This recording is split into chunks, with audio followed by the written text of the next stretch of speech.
Hello fellow collectors, thanks so much for clicking on the video. I hope you're all doing wonderfully well today.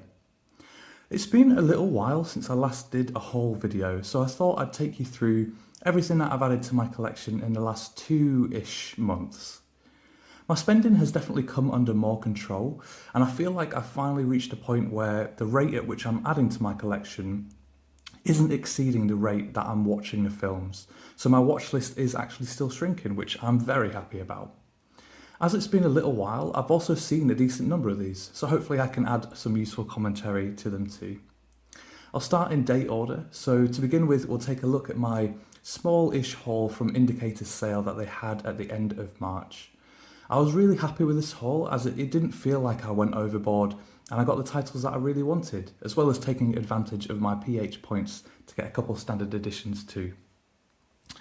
Well, first up, and we have Bellman and True from 1987 and directed by Richard Loncraine and starring the wonderful Bernard Hill. A few people I had watched recommended this one, and it certainly sounded interesting, and I don't think I've actually seen Bernard Hill in anything apart from Lord of the Rings, and of course that small part in Titanic. So I thought this would be a really great choice. Sadly, however, I was not a huge fan. Indicator, being the thorough company that they are, do include 2 cuts of the film here, and I opted to watch the pre-released version, which is the one they premiered at the London Film Festival, which features a few extra scenes. I feel like the directing and editing were the Achilles heel of this one. Somewhere here there is a great story, but on screen, dare I say, it felt almost amateurishly made. It's uneven, there are inconsistencies, and what felt like continuity errors aplenty. Characters' emotions seem to vary wildly from one moment to the next moment, and it just doesn't fully jibe together, I'm sad to say. Taken as a whole, I think I would say that I enjoyed it, but I feel like it just could have been so much better. Just a 3 out of 5 average rating from me, which feels more disappointing because I had some quite high hopes for it. Next, and we have 20th Century from 1934 and directed by Howard Hawks, which I gave an honourable mention to in my best films I watched in April video. It features Carole Lombard and John Barrymore in the main roles, and it's a screwball comedy. While not my favourite of the genre, this one was pretty great, and I had a really fun time watching it. John Barrymore in particular was outrageously overly dramatic, and it was hilarious to watch. A really wonderful performance from him, and I definitely recommend this one. Then we have the standard edition of Fat City from 1972 and directed by John Huston. I watched this one quite quickly after it arrived, as it's one that I've wanted to watch for a while, and I really enjoyed it. Stacey Keach was really engaging to watch, and it was a great story, though I will say a very young Jeff Bridges looked embarrassingly bad as a boxer. And considering Stacey Keach was only about 31 while making this, I also couldn't get over the fact that he looks about 50. Essentially, it's about a boxer who is past his prime, trying to make a comeback to make some money, who also comes across a young boxer that in some ways reminds him of himself. But there is a lot more depth here than even that, and much more to the story. But hopefully for anyone that hasn't seen it, that will whet your appetite for it, as it's definitely one that's worth checking out. And then the last standalone release from that haul is Suddenly Last Summer from 1959 and featuring a stellar cast of Elizabeth Taylor, Katharine Hepburn, Montgomery Clift, and directed by Joseph L. Mankiewicz. I bought this one purely on the strength of the cast, and it's about a young woman who is traumatised by the mysterious death of her cousin, and her aunt attempts to get her lobotomised to keep her family secret under wraps. So I'm guessing not a relaxing Sunday afternoon watch. And then, last but not least, as you can see, as yet unopened, Colombian Noir box sets number 3 and number 4. I picked up box sets number 1 and number 2 in the last sale, and I had just pre-ordered number 5, or the Humphrey Bogart box set, just before this sale took place. So in for a penny, in for a pound, and I got the other 2 that I needed. I'm still only halfway through the first box set, and I've enjoyed 2 out of the 3 films that I've watched so far. But I'm hoping that it will be a fun journey, and there's plenty more films to get through. But as a big fan of film noir, I'm hoping I'll enjoy the majority.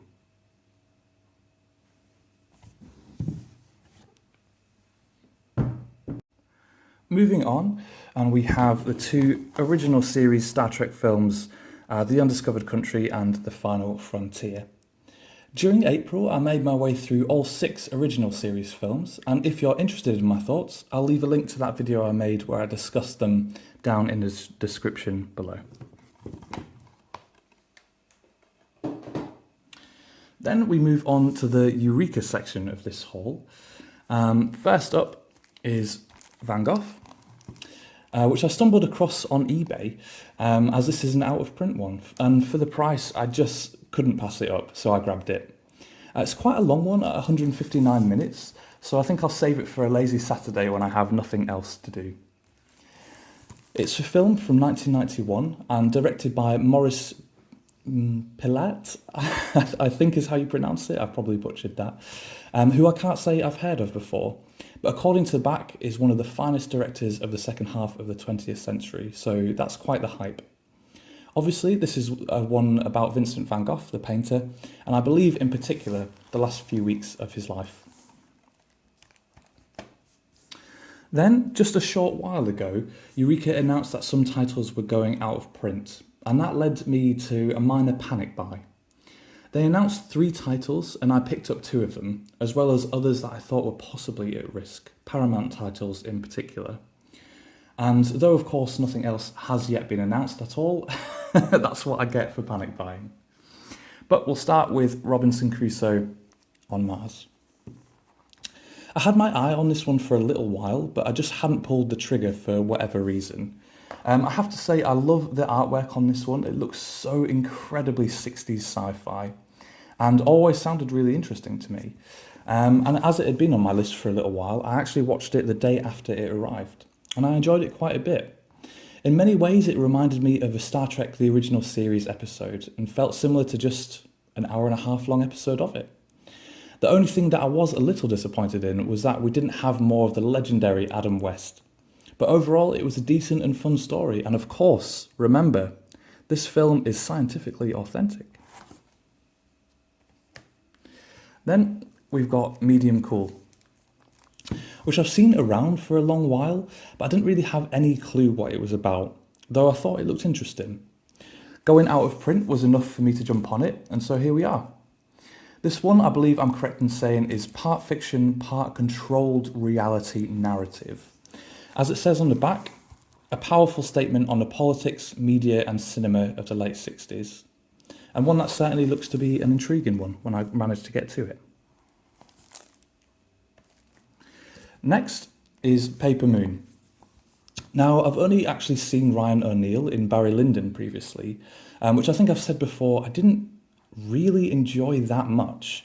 It's one of those films where the protagonist just has no redeeming qualities, and I always struggle to connect with films like that for some reason.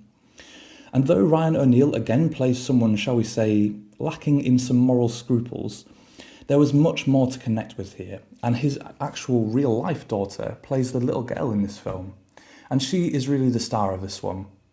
She acts wonderfully, and even won an Oscar for Best Supporting Actress at the age of only 10. The only other Peter Bogdanovich film I've seen is The Last Picture Show, and in many ways his style is similar in Paper Moon, and I'm glad to say I really enjoyed it. Something really quite different, and a great story, really well told. Then we've got Seconds, a film from 1966 and directed by John Frankenheimer. This one was a bit of a dud for me, sadly. I've seen this one get recommended by a couple of people on YouTube, but I'm not really sure why. Granted, the premise itself is compelling and interesting, but the actual execution of the film and story leaves a lot to be desired. Essentially, it's about the chance to live your life as someone else, without the baggage and problems that you currently have. A chance to do something truly new. However, in practice, this begins with mystery and for me ends with unsatisfying reveal. That doesn't really seem to make much sense. I think there is a good message in here somewhere about appreciating what you have, but it's so bogged down with other things that it barely comes across. I feel like this film wanted to be shocking so much that they focused on that singular aspect rather than the story itself, and it just falls a bit flat because of that. Next is The Naked Prey, which seems to be pretty much what it looks like on the tin. Set in the 19th century colonial period, a safari guide is hunted by a local tribe after he and a tourist group accidentally insult them. Starring Cornel Wilde, who also produced and directed it, he made a series of films that, as it says on the back here, explored man in the midst of extreme dramatic situations. And this one seems pretty extreme. It looks like it's going to be a really thrilling watch, so I'm really looking forward to this one. Next are a couple of pickups I got from eBay. Every now and then I'll browse to see if there are any good deals, which of course invariably only leads in one direction, and that's to buying something. But anyway, I came across a couple of deals that I just couldn't say no to.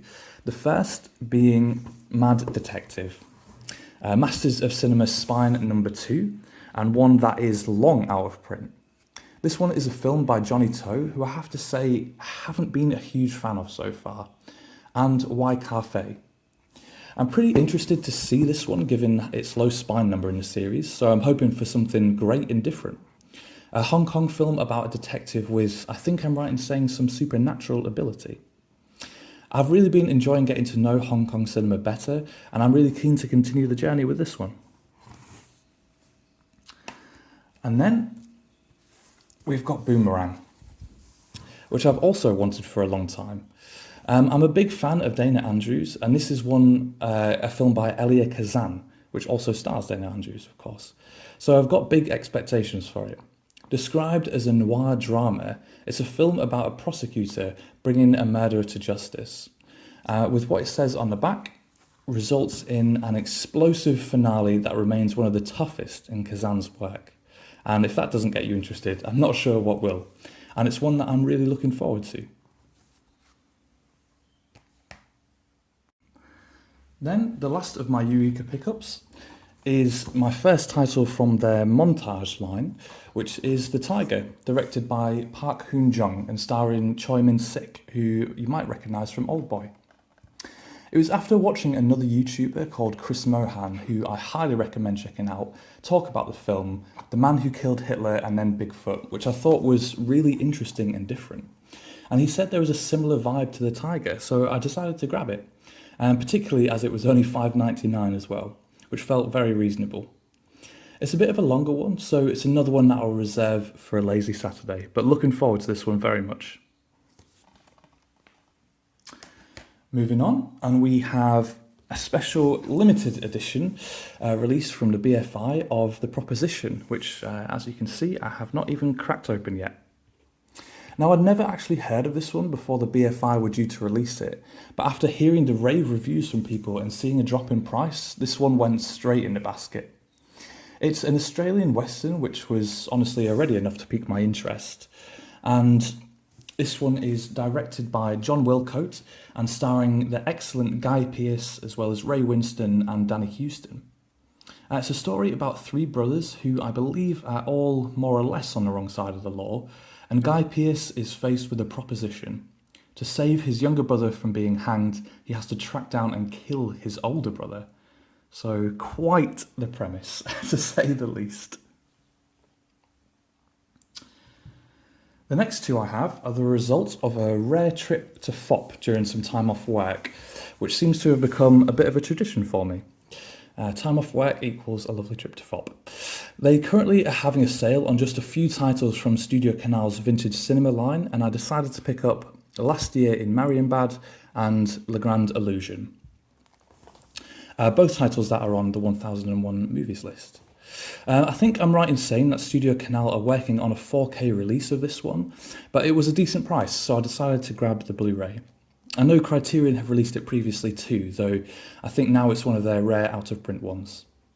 A film that I only knew the name of before, but reading the back really sold me on it. In a Baroque spa hotel, an unnamed sophisticate attempts to persuade a similarly unnamed married woman that they have not only previously met, but that they were also romantically involved and had planned to elope together. The woman recalls no such encounter and so begins a sensual and philosophical examination of the uncertainty of truth. And that got me straight away. Sounds pretty great. And of course, as a big fan of French New Wave cinema, one that I'm really looking forward to seeing. And then Le Grand Illusion, with the iconic Erich von Stroheim, a war film, or perhaps better described as an anti-war film from 1937, directed by Jean Renoir. Set in the German prison camps of World War I, and according to the back, one of the most acclaimed films of all time. This one is one that I've been wanting to see for a while, but not that I often see available to pick up for some reason. So being on sale, it was a no-brainer. And also as someone who really likes slipcovers, these both look fantastic, which I'm very happy about. And last, but by no means least, we have one of my favourite films ever, Contact. This is one that I just absolutely love. And after wanting to for a long time, I'm actually reading the book at the moment, written so well by Carl Sagan, who some Brits might not know, but he's like America's Brian Cox from decades past. And it's reignited my desire to watch this one again once I'm finished, so I decided to pick it up. Interestingly, the book is more different than I was anticipating, in both good and some not as good ways, but I'm really enjoying my time with it, and I can't wait to watch this wonderful film again. A real sci-fi classic. And well, that brings us to the end of my pickups over the last 2-ish months. Thank you so much for watching, and I'll see you in the next video.